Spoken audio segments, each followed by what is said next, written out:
पाकिस्तान भी सोच रहा था चले थे युद्ध रुकवाने, लेकिन ईरान से ही उनको मुंह की खानी पड़ी है। ईरान ने उन्हीं को धमकाया है और उन्हीं पर कहीं ना कहीं ईरान ने ब्लेम कर दिया है। इसको आप कैसे देख रहे हैं? क्योंकि एक तो भरोसे की कमी साफ नजर आई इस वार्ता में, ऊपर से जो सीमा सुरक्षा की बात चली है उस पर भी काफ़ी दिक्कत हो रही है।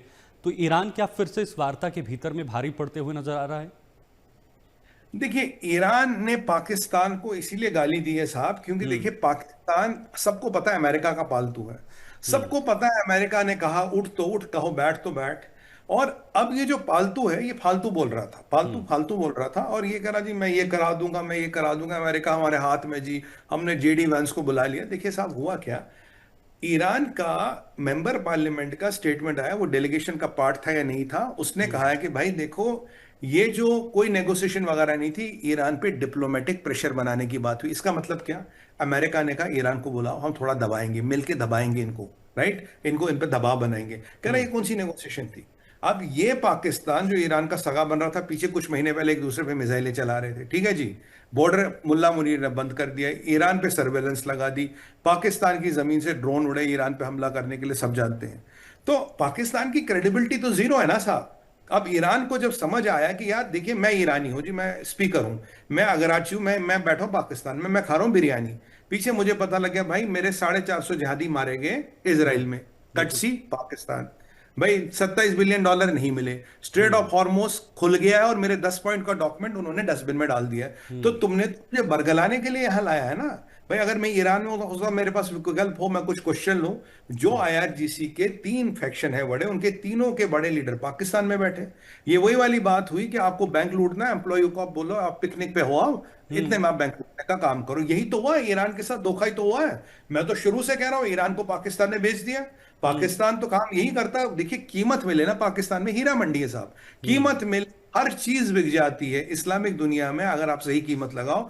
हर चीज, हर शक्ति, हर व्यक्ति बिकता है मेरे भाई। ये इतिहास गवाह है इसका, आप उठा के देखिए। और पाकिस्तान को तो रिकॉर्ड ही खराब है, इन्होंने किसको नहीं बेचा। और कल एक बड़ा अच्छा मीम चल रहा था सोशल मीडिया पे।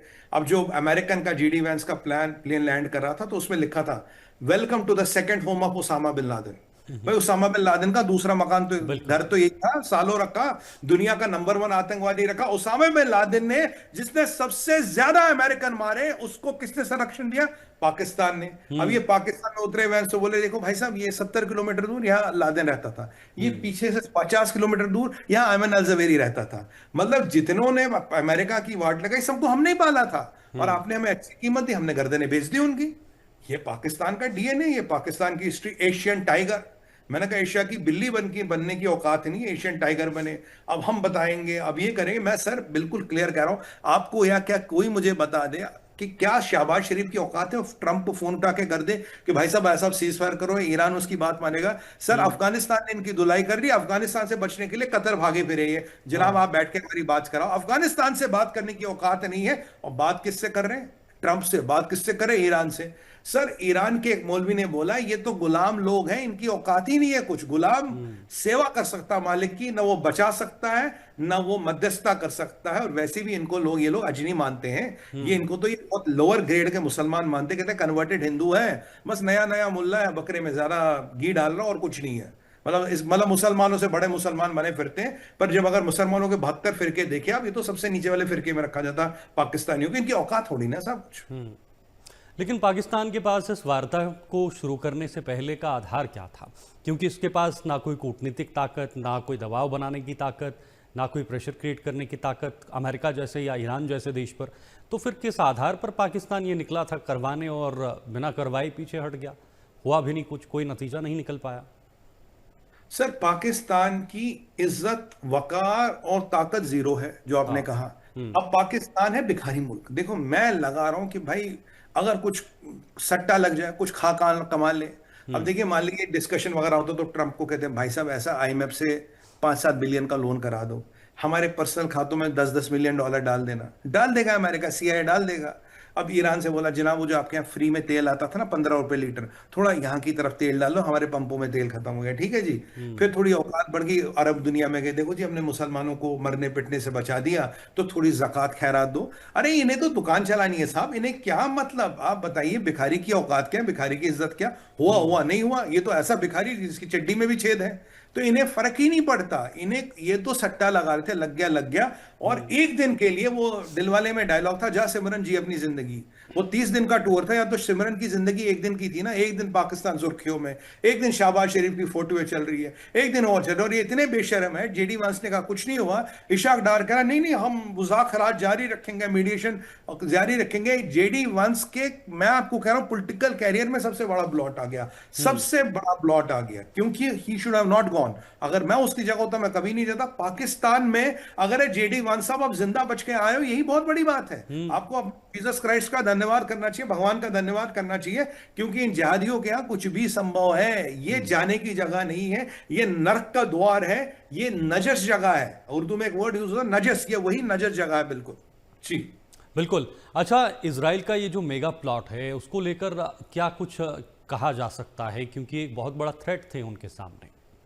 देखिए, इसराइल के सामने मैं आपको हमेशा से कह रहा था, इसराइल को रेसिस्ट चाहिए था, ब्रेक चाहिए था, जो अमेरिका ने पाकिस्तान के मुंह में थोड़ी हड्डियां डाल के, मतलब हड्डियां डाल के दिलवा दी। अब हड्डियां किसके मुंह में डालते हैं सबको पता है, तो हड्डियां डाल के दिलवा दी। अब क्या देखिए साहब, दो व्यवस्थाएं थी। एक तो हिजबुल्लाह इसराइल को बहुत तंग कर रहा था। हिजबुल्लाह से जो अटैक आए थे, अभी जो पीस ओवर डे था इनका, पीछे जो यहूदी फेस्टिवल था, 600 मिसाइल हिजबुल्लाह ने उस दिन चलाई, ईरान ने 20-25 चलाई। हिजबुल्लाह के मिसाइलों से काफी नुकसान हो रहा था, पॉइंट नंबर 1। दूसरा, मैं आपके चैनल पे महीनों से कह रहा हूं, इसराइल को सबसे बड़ा खतरा है अगर हिजबुल्लाह ने ग्राउंड इन्वेजन कर लिया। मान लीजिए 50,000 लाख लोगों ने बंदूकें टान ली, भाई शहीद होना है, निकल लिए इसराइल की तरफ, तो आप बहुत सारे लोगों को मारना पड़ेगा। तो यही खबर आज बेंजामिन नेतन्याहू ने साहब साझा की है। गिलेली नाम की एक जगह है नॉर्दर्न इसराइल में, इस साइड लेबनान है, इस साइड इसराइल है। तो हिजबुल्लाह का एक स्पेशल फोर्स है रादवान स्पेशल, उसका नाम है रादवान, उसके कमांडर वमांडर पीछे इन्होंने बहुत मारे थे, और ये जो 400-450 लोग मारे, उनके top notch commander leader weeder मार दिए। ये रादवान फोर्स, इसकी संख्या हजारों में है ये, और जिहादियों को इकट्ठा कर रहे थे, और इसराइल पे एक बहुत बड़ा ग्राउंड इन्वेजन की इनको प्लान था, और गलीली नाम के शहर को, गलीली नाम के कस्बे पे ये कब्जा करना चाहते थे, वो इनके निशाने पे था। मान लीजिए पाकिस्तान आता है और कहता है जी अखनूर पे हमने कब्जा कर लिया, जम्मू क्षेत्र में, कुछ आप वैसा मोटा मोटा मान लीजिए अखनूर निशाने पे था, लाइन पार कर गएंगे, अखनूर पे कब्जा करेंगे। इसराइल को, मोसाद को इसका पता लगा, और अब इससे निपटने के लिए उन्हें वहां से चाहिए थी छुट्टी मेन युद्ध से। इसलिए जनरल जमीर ने कहा यार अब तो बैटलफील्ड ही केवल लेबनान है, तो ये बेरूत तक गए, और ये जो इनके कमांडर वमांडर थे बहुतों को निपटा डाला। इसलिए जो इसराइल 450 का आंकड़ा देता, मैं उससे सहमत नहीं हूं, आंकड़ा बहुत बड़ा है, पर इसराइल कह रहा है ऑलरेडी दुनिया में 80 कंट्री हमारी बदस ना करे, तो आंकड़ा थोड़ा कम दे दो। और ये तब की बात है जब जेडी वांस और ट्रंप ने कहा था, इसराइल ने तो थोड़ा हल्का हाथ रखा हमारे कहने पे। तो ये जो का कब्जा का प्लान हिजबुल्लाह का था, ऑफ कोर्स ईरान का था, और जो रादवान फोर्स, इनकी स्पेशल फोर्स ऑफ हिजबुल्लाह को इकट्ठा किया जा रहा था, जिहादियों को इकट्ठा कर जा रहा था, और पूरा इनकी योजना थी।